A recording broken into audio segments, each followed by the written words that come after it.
Do you want to end the never-ending "is it your turn or mine" during this year's holiday season?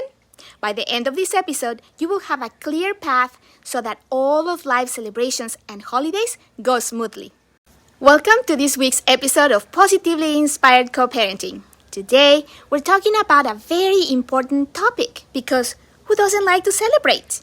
It can be a life event or the holidays. Holiday planning will have an incredible impact on your co-parenting journey. I will share with you the transformative power of thoughtful preparation and open communication during the holiday season. Let's discover how small shifts in our approach can create a magical holiday experience for our children. My boys had just turned 6 years old. I love spending time with family around the holidays, and I have always made the Christmas season, which between you and me, for me, is the whole month of December. And I have introduced many holiday traditions for me and the boys. In 2018, my dad, who was living with us at the time, was battling prostate cancer. The doctors were not giving us much hope. So I had been planning a trip to the North Pole experience. I had bought the tickets in May of that year for my dad, the boys, myself, to go, and my aunt, who was coming from Mexico to visit, to go with us. I was hoping for the boys to have the experience of a lifetime. The NPX is in Flagstaff, Arizona, and it is an imaginary trip to the North Pole to visit Santa before Christmas. The boys didn't know any of this but the year before, we had gone to the Polar Express in Wickenburg, also here in Arizona. And they were super excited. See, the birds are out there flying. Maybe you will see them out. So let's go back to it. So the boys were super excited, and they kept guessing it would have to do with something about Santa, because the weekend we were going, it was very close to Christmas Day. So back in May, before buying the tickets, I had a conversation with Rick, my ex. He knows how much Christmas means to me and had seen through the years as well. So we talked about me having the kids for the trip, which happened to be around the time that he was to also be spending time with the boys. We also talked about the kids staying with me because my aunt was visiting from Mexico, which she hadn't done since the boys were born. Rick was very accommodating and understood the significance of the trip, with my dad's health deteriorating and my aunt visiting, so he agreed to change his plans with the boys. So I bought the tickets, booked the hotel, and everything was set to go since May. Well, there was a problem with my aunt's flight, and unfortunately, she couldn't make it to come visit. So I decided to extend the invitation for my ex to join us on the trip and have him be a part of this memory with the boys.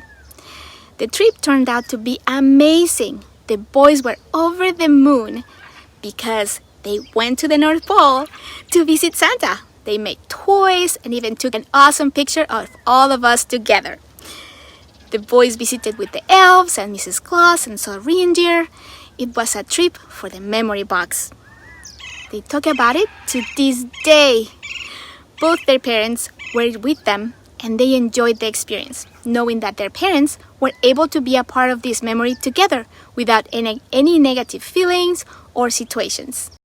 I would like to share with you my friend Dave's experience. He also loves the holidays, but for him, it's been challenging since his separation from his ex, Sarah.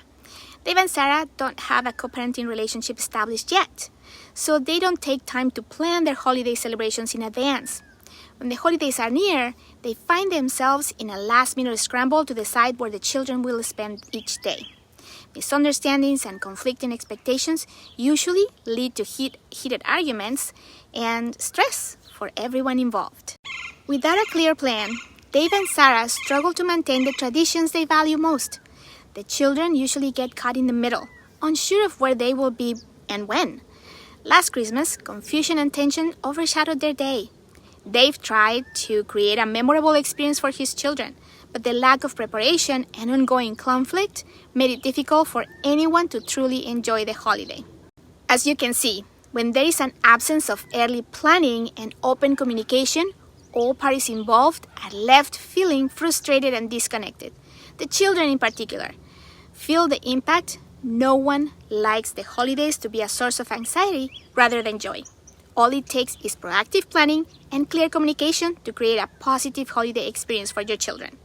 As we wrap up today's episode, remember that the key to a joyful holiday season lies in early planning and open communication.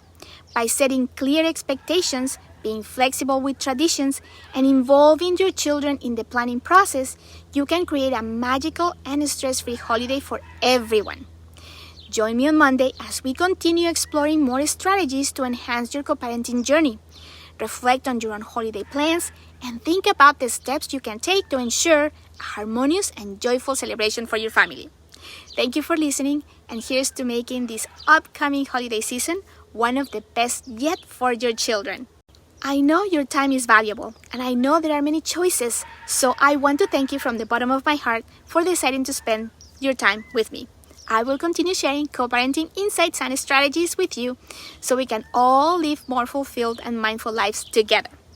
If you'd like to learn more about positive co-parenting and bring all these benefits into your life, subscribe to this podcast. Or for even more tips to improve your co-parenting relationship, you will find my blog on my website, www.getpositivelyiinspired.com.